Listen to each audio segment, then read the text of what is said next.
Dito ako ngayon sa Barangay Asisan, Tagaytay City, Puzzle Mansion. Kasama pala sa Guinness World Record ito. Tara, pasok tayo sa loob. Ito yung aming tour guide. Arvin po.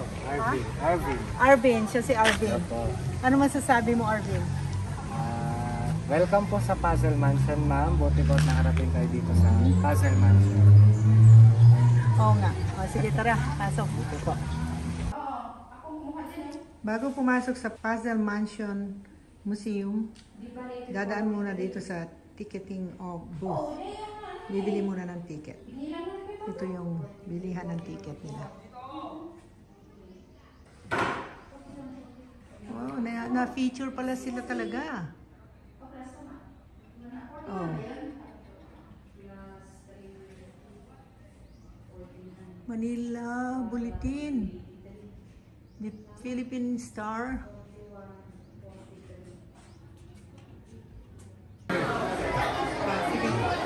Sige, samahan mo kami.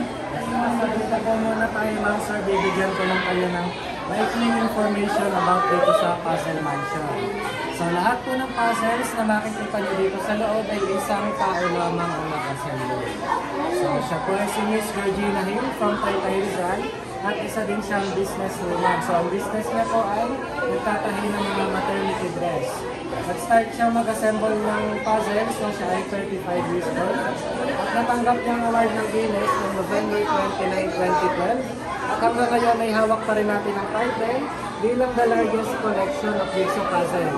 11 years na po natin hawak ang title ng Guinness. So, sa ngayon, yes po, wala pa rin pong nakakabit. Sa ngayon po, meron na tayong 1,400 jigsaw puzzles. Ngayong 1,028 sa kanyang collections ang recognized ng Guinness. So kaya po siya 1,028 dahil yun na po yung nadat na ng Guinness na natapos na i-assemble ng Gina at na-recognize ng Guinness. At pwede matanggap yung recognition na nagdagdag po si Mang Gina ng puzzle. Kaya sa naging 1,000 different countries na napunta na ni Mang Gina. So mamaya po sa pag-ikot natin, ma'am, meron sila mga label para mababasa natin yung kanilang title, number of pieces, completion time, kung kailan natapos yung puzzle, at kung saan bansa nang galing yung puzzle. So, papakita ko po sa inyo, ma'am, para hindi ko na nakakaiban lang, yun po yung longest time puzzle. Nagkaroon ng isang patulong ba, nagaling po siya ng Spain. 18,000 pieces, natapos sa loob ng 45 days.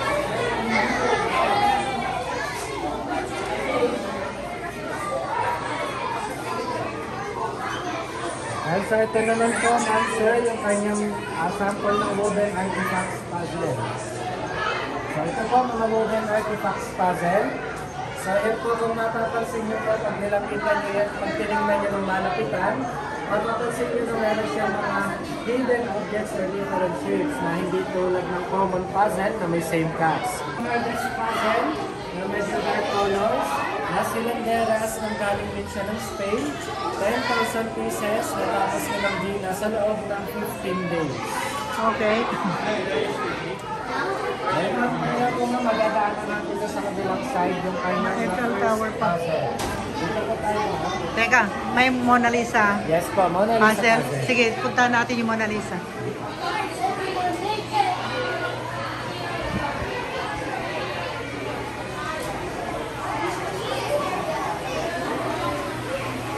Punta namin yung Mona Lisa puzzle. So yan po yung kanyang Mona Lisa puzzle. So Okay. yan po ay 1,500 pieces. At tapos yung Gina sa loob ng 14 hours. 14 hours? Yes po.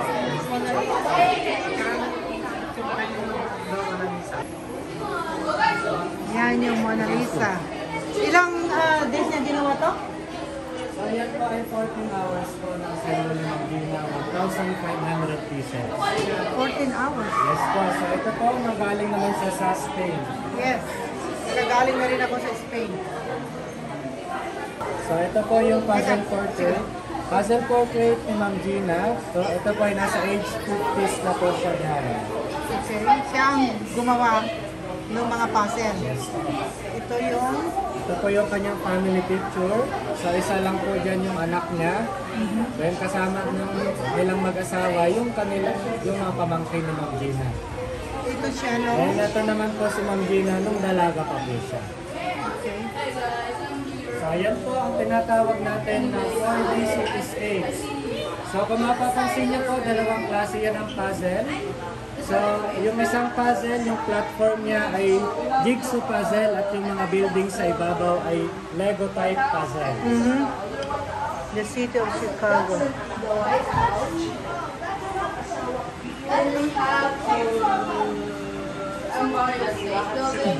Ayan po mga 3D landmarks.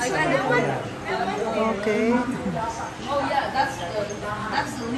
3D cathedrals. 3D cathedrals.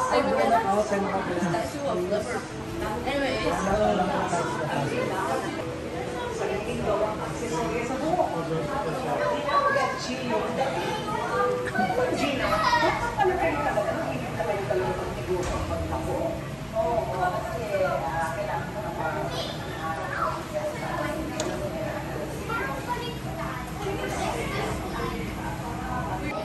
Yun yung kanyang first puzzle.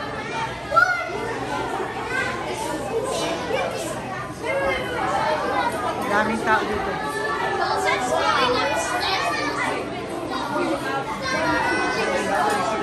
May nag-tour ng mga bata.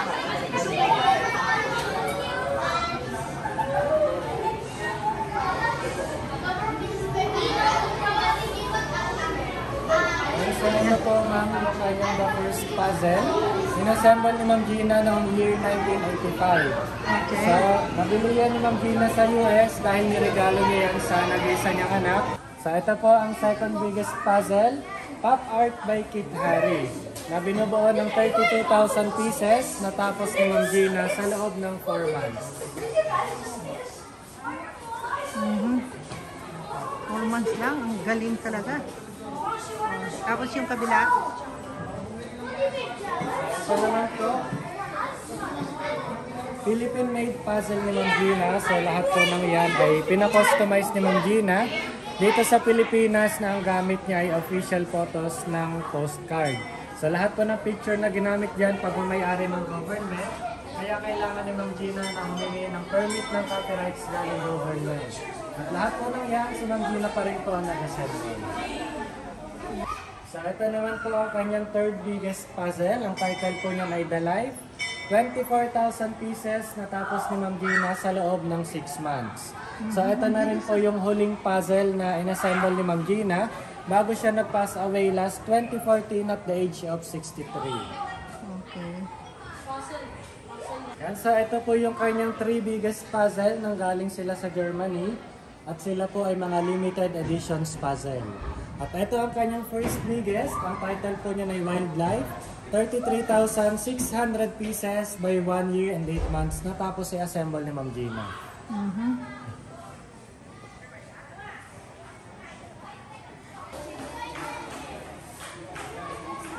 Guinness World Records Certificate.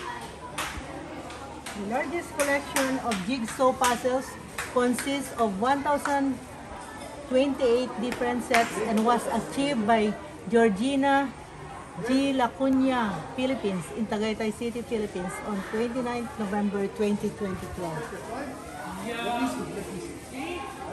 Ang galing. Meron pala tayong magaling na ano ng Pilipina, no? Yes po, ma'am. Tara, pasok tayo sa loob. Meron silang gift shop. Titingin tayo kung ano ang mabibili. Oh, may mga t-shirt din pala.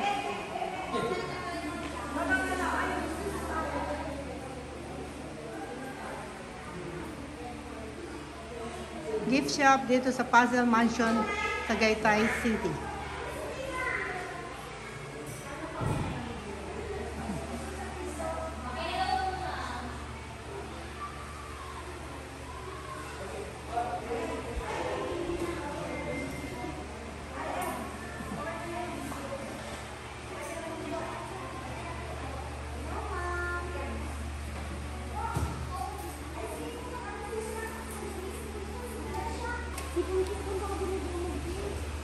ka rin sa gift shop dito sa Pastel Mansion sa Tagaytay City.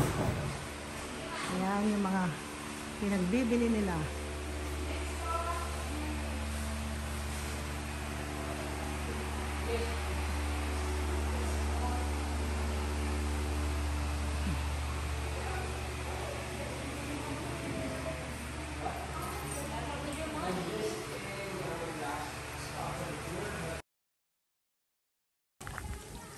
Ganda. Mapatunog na yung kanilang bell. Wishing well.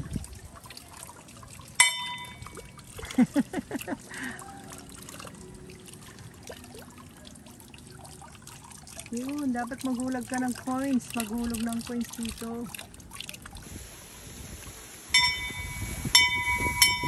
Ang ganda naman ang tunog yan.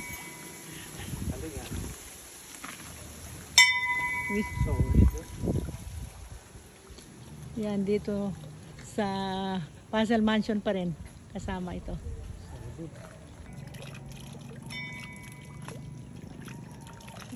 Nalakas ko pa. Tapos dito. Ako dito.